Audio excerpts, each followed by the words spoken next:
이든 말이 안 아버지든 된다고. 시그널을 줬기 때문에 무조건 외교부가 했다는 그렇게 얘기죠. 행동했을 거야. 저도 이거는 예. 끝까지 들여다봐야 이게 된다. 보세요. 그리고 그냥 조건이 안 맞는데 그리고- 그거를 어떻게 합격을 시키냐면 그리고 자주성가해서 그리고 언론계 외교부는- 입사한 사람으로서 열받죠 그렇죠. 진짜. 외교부는 그래 전과가 있다. 유명한 네, 장관 딸 알겠습니다. 전과가 있다. 네. 되도록 들여봐야 된다. 하긴 문준영 씨 경우 귀걸이 사진을 한다든지. 아 또 문지영 얘기 좀 그만 좀 해 진짜. 자, 왜 맞아. 그래 치사하게. 정권 업무가 치사. 뭐 마지막 얘기만 하면 뉴스. 물건을 하죠. 예, 요거 저 대통령 외교부가 최근 공무직 연구원 자리에 심우정 검찰총장의 장녀를 뽑는 과정에서 해당 분야 실무 경력 2년 이상이라는 조건을 무리하게 끼워 맞췄다는 의혹이 나왔습니다. 아무리 봐도 해당 분야 실무 경력이 2년은 안 됩니다. 왜냐하면 국립외교원에서 3월 29일부터 근무해서 11월 30일까지니까 8개월 하고 한 3일 정도가 되죠. 외교부는 심 씨가 총 35개월의 경력을 인정받았다며 2년 이상 실무 경력 조건을 갖췄다고 밝혔습니다. 국립외교원 연구원 8개월 외에 대학원 시절 연구보조원 1년 10개월, 학부 재학 중 인턴 6개월을 모두 실무 경력으로 쳐준 겁니다. 이 가운데 서울대 국제학연구소 연구보조원은 지도교수의 학술 행사 등을 지원하는 역할로 정해진 출퇴근 시간이나 보수도 없는 조교 역할이었던 것으로 파악됐습니다. 또 학부 시절 인천 송도에 위치한 유엔 산하기관에서 인턴 활동을 했을 땐 당시 코로나19 확산으로 인해 상당수 기간은 재택근무로 채운 걸로 알려졌습니다. 하지만 앞서 외교부가 낸 다른 연구직 채용 공고에는 인턴 기간이나 행정조교 등 학위 과정은 경력에서 제외하고 단시간 근무는 근무 시간만 따져 경력으로 인정한다고 적시해놨습니다. 이런 지침이 심 씨 채용 과정에선 적용되지 않은 셈인데 외교부는 관련 법령과 내부 가이드라인에 따라서 심사했다는 입장만 되풀이했습니다. 앞서 지원 자격과 관련해 당초 경제 분야 석사학위 소지자에서 심 씨가 전공한 국제정치 분야로 바꾼 건 특혜라는 지적에 대해서도 외교부는 더 많은 지원자를 받기 위해 전공 분야를 바꾼 것이라며 특혜 의혹을 부인한 바 있습니다. 심 총장 측은 외교부 공고에 따라 응시한 것이고 채용 절차는 외교부에서 투명하고 공정한 절차로 진행한 걸로 알고 있다는 입장을 알려왔습니다. 특혜 의혹이 있습니까? 네, 심우정 검찰총장의 딸이 국립외교원 그리고 외교부 직원으로 채용되는 과정에서 특혜를 받은 정황이 나왔습니다. 두 곳 모두 심 총장의 딸이 채용 공고에 나온 자격 조건을 채우지 못했는데도 합격했다라는 건데요.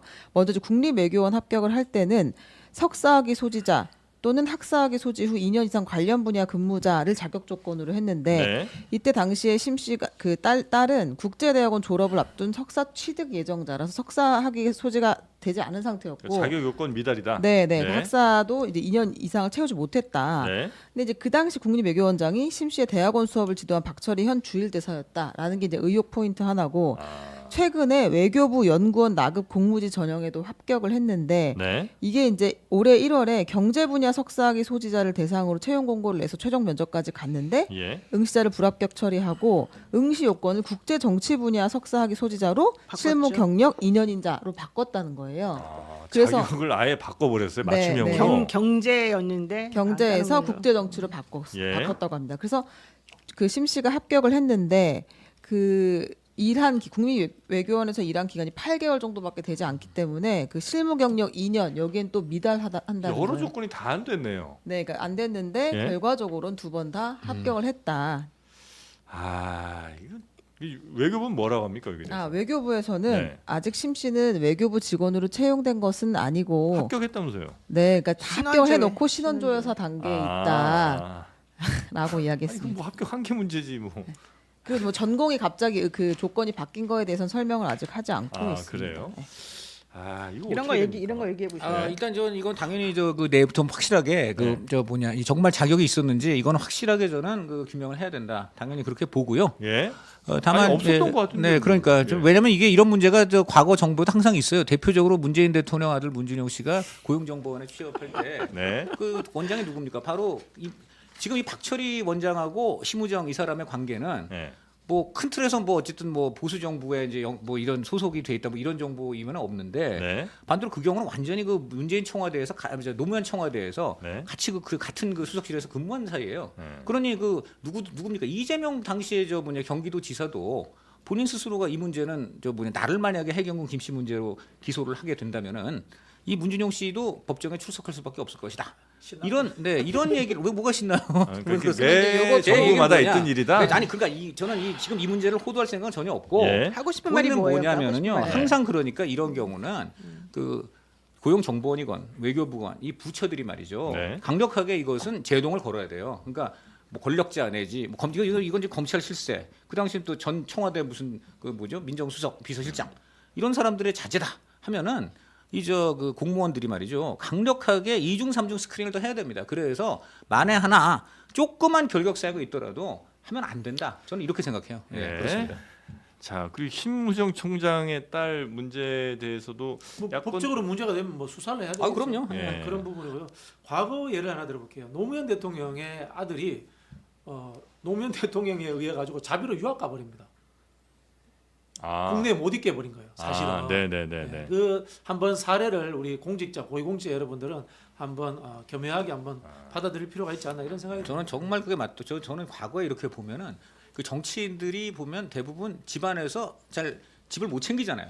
그 애들이 뭐 아빠만 잘 나가고 뭐 우리는 그동안 뭐 이런 좀 논리들이 있다. 이런 게 좀 이렇다 보니까는 네. 여야를 막론하고 나중에 취업 같은 거 항상 의혹이 생겨요. 그게 정말 저는 여기서 그 정치인들도 그렇고 그 가족들이 정말 어쩔 수 없는 거예요. 저는 의혹이 왜 생기는지 모르겠는 게 서류를 냈어요. 조건에 안 맞아요. 네. 그럼 뒤도 돌아보지 않고 탈락이에요. 이게 왜 문제가 되는지 모르겠고 네. 만약에 이게 진짜 이 특혜 채용이었다고 하면 본인이 아빠를 얘기했겠지. 아니면 아빠가 얘기를 했겠지 내 딸이 있다고. 그렇지 않고서 이 사람들이 이 신모시기 씨가 무슨 우리가 뭐 마 씨도 아니고 뭐 곽 씨도 아닌데 신모시기 씨가 심우정 총장의 딸인 줄 알고 찾아본 다음에 특혜를 그러니까 준다? 고로 외교부 쪽에서는 그런 특혜줄 의혹이 전혀 없다 뭐 이런 주장을 하시는 본인이 거지. 주장을 아빠가 누구라고 얘기를 했거나 힌트를 썼거나 그렇지 않았으면 아니 뭐 이거를 그럴 수도 있는 거지 뭐. 그러니까 저는 이게 이 채용 같은 건 진짜 이해가 잘 안 돼요. 채용 비리 의혹이니까 이건 자, 무조건 근데, 수사해야 돼요. 아니, 그리고 네, 자, 네. 지금 검찰이 말이죠. 딴 것도 아니고 조만간 선관위 지금 수사 많이 해야 돼요. 그 선관위 수사를 하는 기관의 장이 지금 그 장 딸도 지금 문제가 되고 있다면 그렇죠. 그 여기 지금 서겠습니까? 그런 상황이잖아요. 그럼 이 다 같이 점에서는 수사를 해야 되는 거죠. 정말 이 그러면. 부분에만큼은 그 우정이니 뭐니 가릴 거 없이 확실하게 우정이니 뭐니 가릴 거 없이. 우정의 채용이 아닌가? 네. 뭐 있을 수 없는. 아니 근데 진짜 네. 예를 들어 검찰총장의 만약에 자제들이라고 하면 사실 어떤 기관이든 되게 검찰총장이니까 겁은 날 쫄죠. 거 아니에요. 아니, 그보다는 보험을 들고 싶겠죠. 아 이거 기회다 왜 이래? 뭐 그러니까 아 뭐 자제분 모신다. 그런 보험이든 아이고, 아니면 겁났든. 네, 아, 네. 참 전자건 후자건 그 공무원들 혼나야 됩니다. 근데 어떻게 이렇게 전공까지 바꿔가지고 요건이 안 맞는데 그리고 그걸 외교부는 다 전과가 있어요. 맞춰주는지. 과거에 네. 저 이명박 정부 때 그 유시성관인 장관분이 계셨는데 예? 그 딸이 외교부 특채 논란이 그때 있었어요. 아. 그랬는데 그 외교부가 이런 게 장관님이 좀 많아. 그리고 그 장관님이 처음에 기자들이 이거 어떻게 된 겁니까 하니까 내 딸이니까 오히려 더 엄격히 했을 겁니다 이랬어요.